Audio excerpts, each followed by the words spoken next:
Hello everyone. ये second session है हमारा IC38 लाइफ इंश्योरेंस के प्रिपरेशन मॉड्यूल का। और आज का सेशन जो रहेगा उसका मेन जो टॉपिक है जो हम कवर करेंगे वो है ग्रीवियंस रिड्रेसल मैकेनिज़्म, जिसको हम हिंदी में बोलते हैं शिकायत निवारण प्रणाली। तो हमारा आज का टॉपिक है ग्रीवियंस रिड्रेसल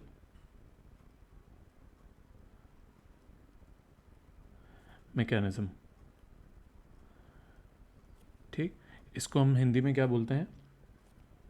इसको हम हिंदी में बोलते हैं शिकायत निवारण प्रणाली।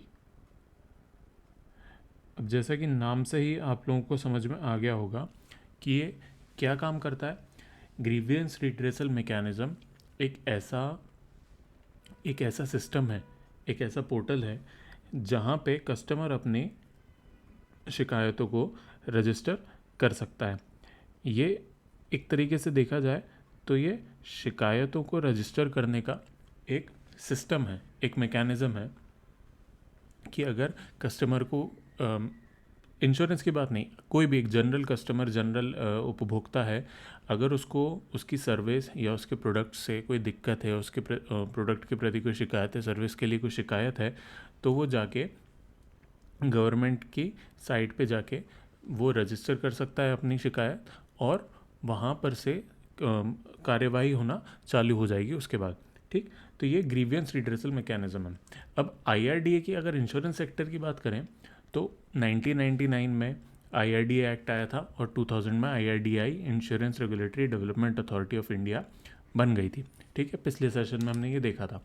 अब IRDA ने क्या किया 2017 में 2017 में IRDA ने बोला कि हर जगह पे तो ग्रीवियंस रिट्रेसल मैकेनिज्म बना है, कंज्यूमर कोर्ट है, कंज्यूमर फोरम है। तो IRDA ने 2017 में एक IGMS integrated management system, integrated grievance management system बनाया। Integrated grievance management system. अब ये सिस्टम क्या करता था कि ये सिस्टम जो इंश्योरेंस के लिए एक स्पेशल सिस्टम था, इंटीग्रेटेड ग्रीवियंस मैनेजमेंट सिस्टम, जिसको हिंदी में हम बोलते हैं, आप अपने नोट्स में उसको लिख सकते हैं, नहीं तो नोट्स की PDF आपको लेक्चर के ही नीचे मिल जाएगी।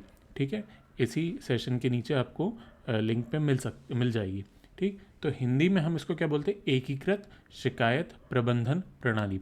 फिर से रिपीट करता हूँ, एकीकृत शिकायत प्रबंधन प्रणाली। ये उन लोगों के लिए जो हिंदी मीडियम से IC38 का पेपर देना चाहते हैं। ठीक, तो एकीकृत शिकायत प्रबंधन प्रणाली क्या करती है? इंटीग्रेटेड ग्रीवेंस मैनेजमेंट सिस्टम ये करता है कि जो इंश्योरेंस कंपनी के कस्टमर्स हैं, जो कस्टमर हैं इंश्योरेंस के लिए, जो कस्टमर हैं, उनको अगर कोई इंश्योरेंस कंपनी से शिकायत है तो वो, अगर इंश्योरेंस कंपनी उन शिकायतों को दूर नहीं कर पाती तो कस्टमर आके इंटीग्रेटेड ग्रीवियंस मैनेजमेंट सिस्टम में अपनी शिकायत दर्ज कर सकता है, लिखित में अपनी शिकायत दर्ज कर सकता है, और उस उस शिकायत के प्रति IRDA ने जो विभिन्न तरीके के लोकपाल बना है या कंज्यूमर कोर्ट्स बना है, उसमें कार्यवाही होगी। तो ये इंटीग्रेटेड ग्रीवियंस मैनेजमेंट सिस्टम ये काम करता है कि अगर शिकायत है कस्टमर को इंश्योरेंस कंपनी के प्रति, तो वो IGMS में अपनी शिकायत रजिस्टर कर सकता है। ठीक, अगर इंश्योरेंस कंपनी शिकायत का निपटान नहीं करती तो ही customer integrated grievance management system में रजिस्टर करेगा।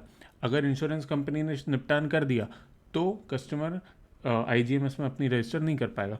तो अगर देखा जाए तो कस्टमर सबसे पहले कहाँ पर शिकायत दर्ज करेगा? इंश्योरेंस कंपनी में। ठीक है, अब इंश्योरेंस कंपनी ने उसको कोई भी सही जवाब नहीं दिया या उसकी शिकायत का निपटान नहीं किया, शिकायत का निवारण नहीं किया, तो कस्टमर कहाँ जाएगा? IGMS में अपनी शिकायत को रजिस्टर करेगा।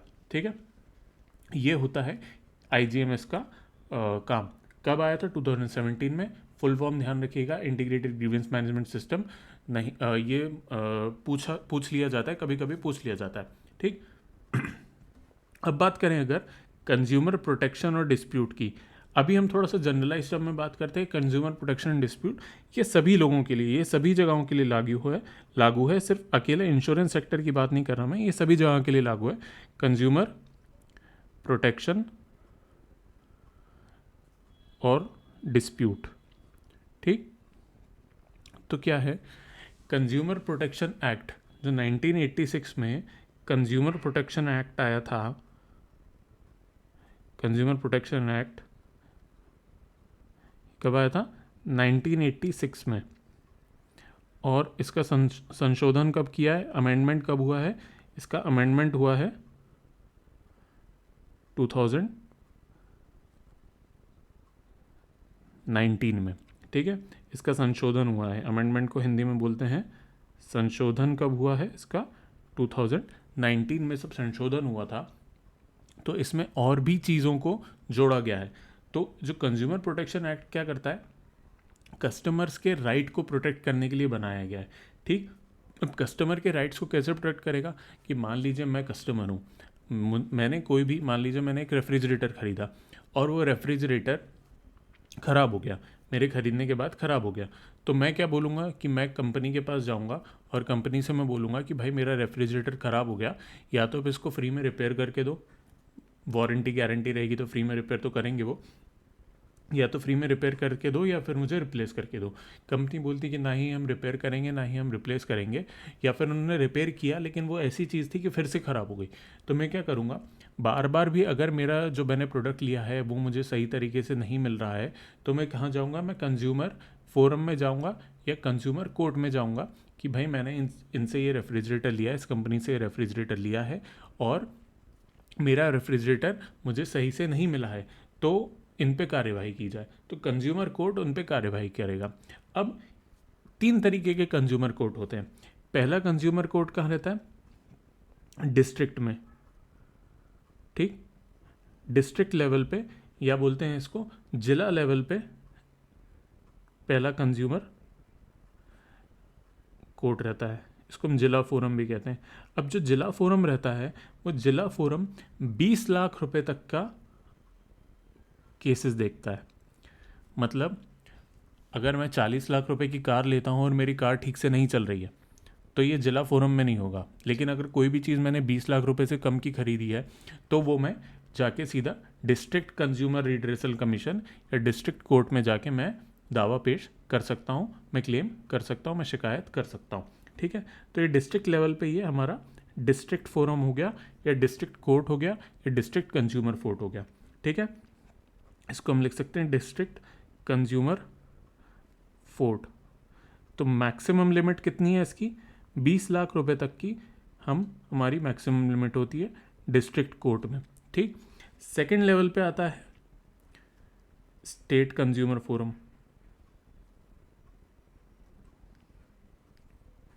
ये फोरम है।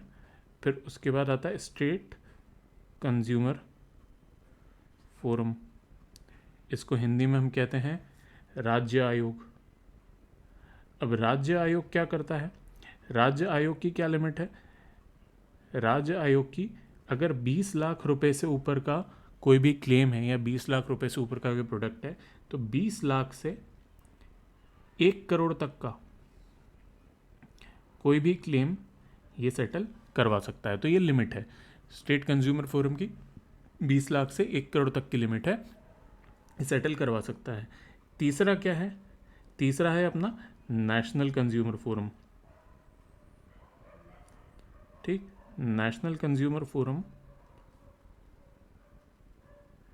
ये 1 करोड़ से ऊपर का कोई क्लेम हो तो ये वो काम करवाने की वो काम करवाता है, ठीक है। इसको हम राष्ट्रीय आयोग भी कहते हैं, राष्ट्रीय आयोग भी कहते हैं। और ये सिर्फ इंश्योरेंस के लिए नहीं है, ये सिर्फ इंश्योरेंस के लिए नहीं है, ये पूरी एक जनरल कंज्यूमर के लिए है। जनरल कंज्यूमर के लिए है कि भाई इसमें हर चीज़ है, आपका फ्रिज, टीवी, कार, कोई भी सर्विस, कुछ भी हो, ये इंश्योरेंस के लिए स्पेशली नहीं है। इंश्योरेंस के लिए स्पेशली क्या बना है?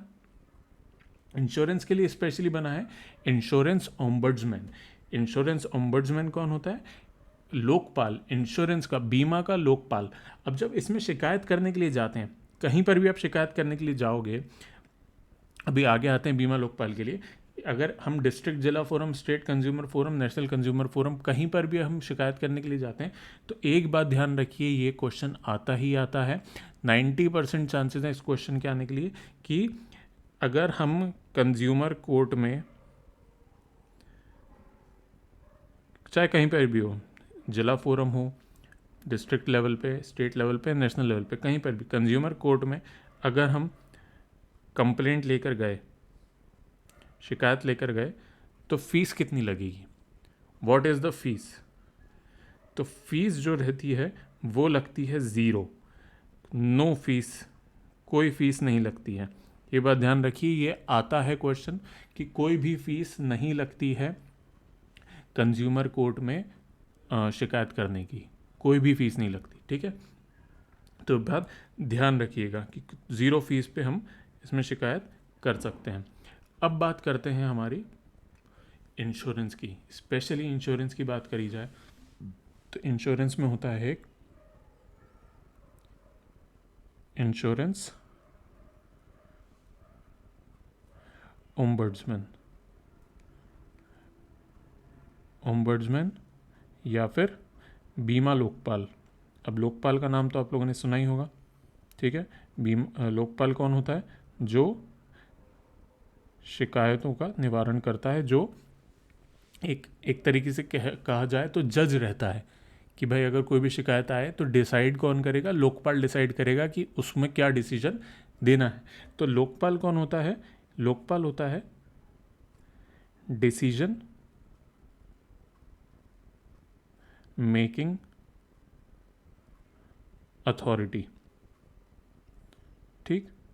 कि अगर बीमा कंपनी या इंश्योरेंस कंपनी किसी शिकायत, किसी कंप्लेंट को सही से नहीं ले पा रही है या फिर सही से रिस्पॉन्स नहीं दे रही है, तो कस्टमर इंश्योरेंस ओम्बड्समैन के पास शिकायत कर सकता है, ठीक है।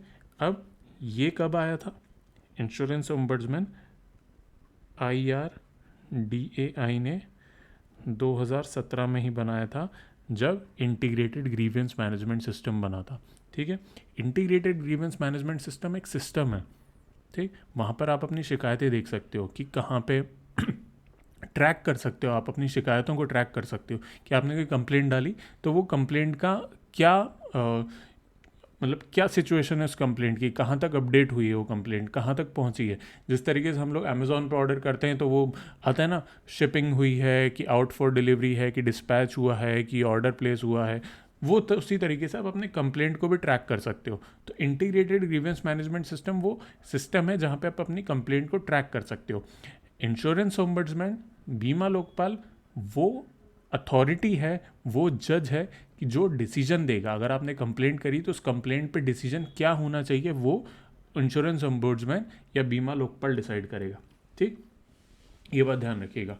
तो 2017 में इंश्योरेंस ओम्बड्समैन रूल लाया गया था IRDA के द्वारा, ठीक। लोक शिकायत निवारण अधिनियम लाया गया था, लोक शिकायत निवारण अधिनियम, ठीक।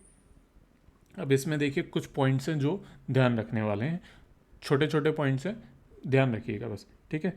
तो पहला पॉइंट है इसमें कि जो भी कंप्लेंट है, complaint should be in writing. अब राइटिंग का ये मतलब नहीं कि पेन और पेपर लेकर राइटिंग करने जा रहे हैं, मेल के थ्रू भी कंप्लेंट कर सकते हैं। इंटीग्रेटेड ग्रीवेंस मैनेजमेंट सिस्टम पे जाकर भी हम अपनी कंप्लेंट को रजिस्टर कर सकते हैं। ये ऐसे कंप्लेंट नहीं मानी जाएगी आप बीमा लोकपाल के पास गए और आपने बोल दिया कि हमारे को ये नहीं सुन रहा है, वो कोई एक्शन नहीं लेगा, आपकी राइटिंग में कंप्लेंट होनी चाहिए, ठीक है। और ये जो है, ये जो इंश्योर्ड रहता है, इंश्योर्ड मतलब कौन? जो कस्टमर है। Insured has to sign that complaint, ठीक। इंश्योर्ड के अलावा कोई इसमें कंप्लेंट नहीं कर सकता। जैसे अगर मैंने इंश्योरेंस अपने नाम पे लिया है या मेरी गाड़ी के लिए लिया है, मैंने घर के लिए लिया है, तो मैं इंश्योर्ड हूँ, तो मैं ही साइन करके वो कंप्लेंट दाखिल करूँगा। मेरी जगह पे कोई और सिग्नेचर करके कंप्लेंट नहीं दाखिल कर सकता। ठीक है। दूसरी चीज़, कब हम कंप्लेंट करेंगे इंश्योरेंस ओम्बड्समैन के पास? तो इंश्योरेंस कंपनी कब हम when we will go to insurance ombudsman. हम लोग कब जाएंगे इंश्योरेंस ओम्बड्समैन के पास शिकायत करने के लिए? डायरेक्ट ऐसा नहीं करेंगे कि मेरे इंश्योरेंस का क्लेम नहीं मिला तो मैं डायरेक्ट इंश्योरेंस ओम्बड्समैन के पास चला गया। नहीं, मैं क्या करूँगा, पहले जाऊँगा मैं इंश्योरेंस कंपनी के पास, और इंश्योरेंस कंपनी अगर मेरी कंप्लेंट को रिजेक्ट कर देती है, इफ़ इंश्योरेंस कंपनी मेरी कंप्लेंट को रिजेक्ट कर देती है, रिजेक्ट माय कंप्लेंट, तो उस केस में कहाँ कर जाऊँगा मैं? इंश्योरेंस ओम्बड्समैन के पास। ठीक, कंप्लेंट मेरी रिजेक्ट कर दी तो मैं इंश्योरेंस ओम्बड्समैन के पास जाऊँगा। या फिर मैंने शिकायत करी इंश्योरेंस कंपनी के लिए और 30 दिन हो गए, नो आंसर, कोई आंसर ही नहीं दिया इंश्योरेंस कंपनी ने, तब मैं इंश्योरेंस ओम्बड्समैन के पास जाऊंगा। कोई आंसर ही नहीं दिया, मैंने कंप्लेंट कर दी लेकिन कोई आंसर नहीं मिला मुझे 30 दिन के अंदर। ठीक है। या फिर इंश्योर्ड जो है, जो कस्टमर है, is not satisfied with the answer.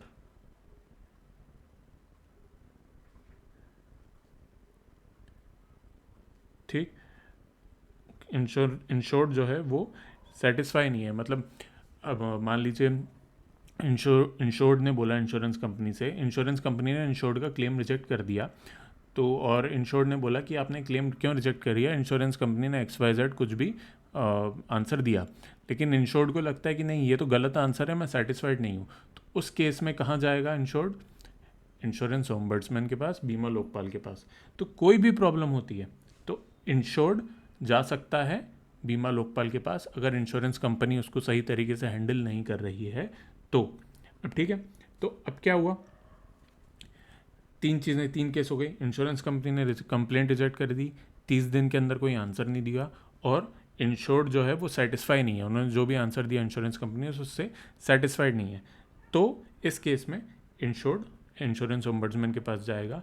लेकिन कब तक जा सकता है? सिर्फ मान लो कंप्लेंट रिजेक्ट कर दी तो 1 साल के अंदर, 1 साल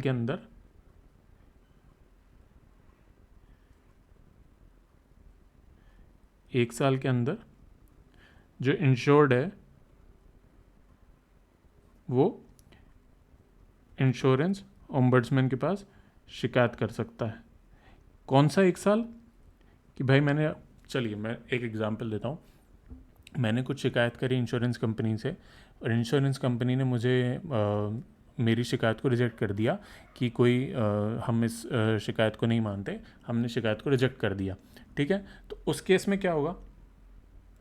उस केस में मेरे पास 1 साल का समय है, कि मैं जाके इंश्योरेंस ओम्बड्समैन के पास जाके और मैं अपना शिकायत कर सकूं। ठीक है, ये बात ध्यान रखिए। तो ये समझ में आया। अब बात करते हैं दूसरी चीज़ क्या हुई कि क्लेम का अमाउंट 20 लाख से ज़्यादा नहीं होना चाहिए। क्लेम का अमाउंट, मैं बात करूं, क्लेम का अमाउंट 20 लाख से ज़्यादा नहीं होना चाहिए। ये क्या हो रहा है?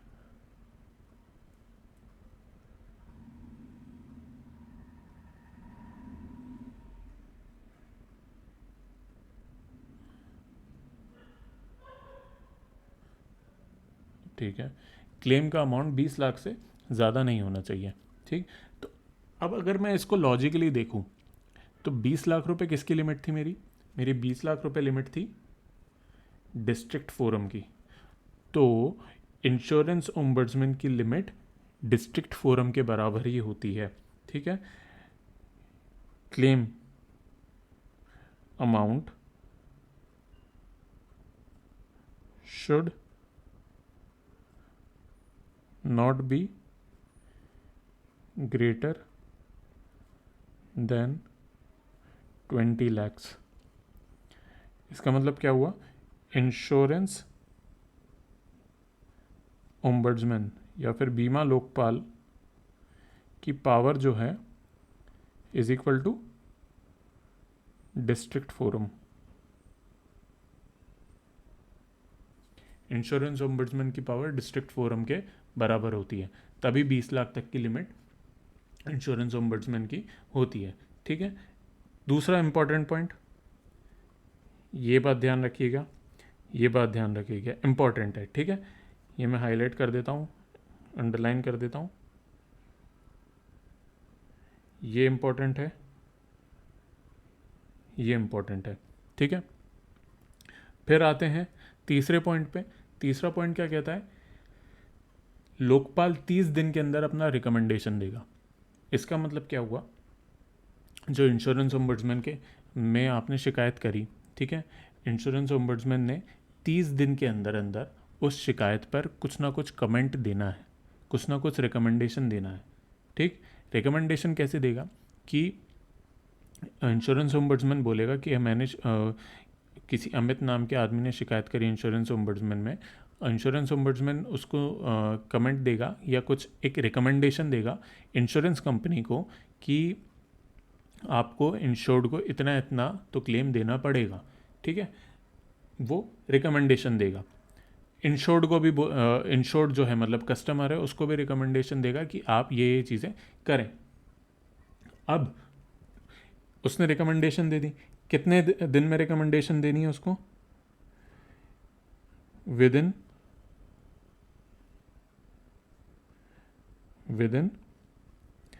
30 days रिकमेंडेशन देनी है। रिकमेंडेशन मतलब अपना सुझाव देना है, उस केस में अपना कुछ ना कुछ सुझाव देना है, बताना है कि इस केस को हम कैसे सेटल कर पाएँ, ये देना है। ठीक है, तो ये सुझाव देना है।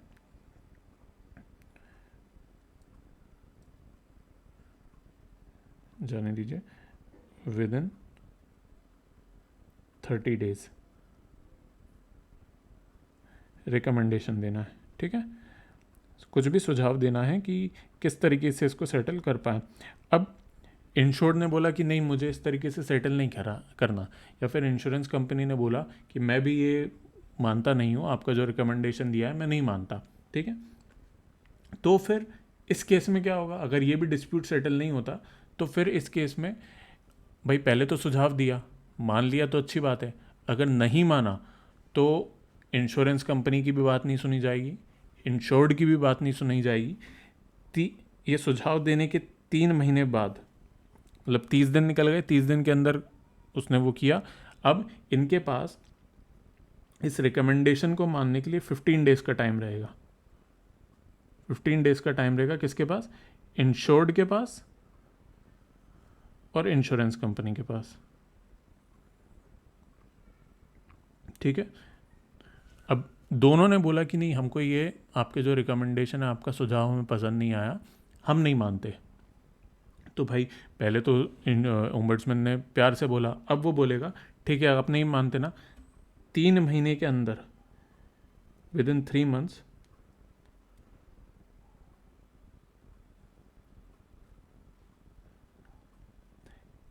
ओम्बड्समैन अपना फैसला सुना देगा। ठीक, ओम्बड्समैन अपना फैसला सुनाएगा और ये फैसला जो रहता है ये जनरली जो रहता है कस्टमर के पक्ष में जाता है, जनरली कस्टमर के पक्ष में ही जाता है। ठीक, जस्ट कस्टमर के उसमें ही फ़ायदेमंद रहता है। तो 3 महीने के अंदर ओम्बड्समैन अपना फैसला सुना देगा और उसको जो 3 महीने के अंदर जो फैसला सुनाया है, तो 1 महीने के अंदर, मैंने 3 महीने बाद इंश्योरेंस ओम्बड्समैन ने 3 महीने में फैसला सुना दिया। अब इंश्योरेंस कंपनी के पास इसके बाद इंश्योरेंस कंपनी के पास 1 महीने का टाइम रहेगा उसको पूरा करने के लिए। तो प्रोसेस समझते हैं, ठीक है। मैं गया इंश्योरेंस कंपनी के पास, ठीक, एक प्रोसेस समझते हैं। मैं गया इंश्योरेंस कंपनी के पास, किस तरीके से प्रोसेस चल रही है। इंश्योरेंस कंपनी के पास जाने के बाद मैंने वहाँ पे शिकायत दर्ज करवाई कि आपने भाई साहब मेरा क्लेम नहीं दिया, ठीक। अब इंश्योरेंस कंपनी ने बोला कि नहीं, मैं आपकी कंप्लेंट को रिजेक्ट करती हूँ, आप क्लेम के लिए लायबल ही नहीं हो, आपको क्लेम नहीं मिलेगा। तो कस्टमर ने बोले कि चलो ठीक है, अच्छी बात है, आप क्लेम नहीं दे रहे, मैं जा रहा हूँ इंश्योरेंस ओम्बड्समैन के पास। तो इंश्योरेंस ओम्बड्समैन के पास गए। कब तक जा सकते हैं? 1 साल के अंदर। क्लेम नहीं मिल रहे मतलब उस शिकायत दर्ज करने के 1 साल, इंश्योरेंस कंपनी के पास शिकायत दर्ज करने के 1 साल के अंदर अंदर इंश्योरेंस ओम्बड्समैन के पास कस्टमर जा सकता है। तो इंश्योरेंस ओम्बड्समैन के पास गए। इंश्योरेंस ओम्बड्समैन में उन्होंने शिकायत दर्ज करी। अब इंश्योरेंस ओम्बड्समैन क्या करेगा, लोकपाल क्या करेगा कि 1 महीने के अंदर 30 दिन के अंदर वो कुछ सुझाव देगा। इंश्योरेंस कंपनी को भी सुझाव देगा और इंश्योर्ड जो कस्टमर है उसको भी सुझाव देगा कि आप कॉम्प्रोमाइज़ करके आप ये इतना क्लेम ले लो, इतना काम कर लो। इंश्योरेंस कंपनी ने बोला कि नहीं, हम तो नहीं करने को तैयार है कॉम्प्रोमाइज़। कस्टमर ने बोल दिया कि नहीं, मैं क्यों कॉम्प्रोमाइज़ करूँ, मुझे तो पूरा क्लेम चाहिए।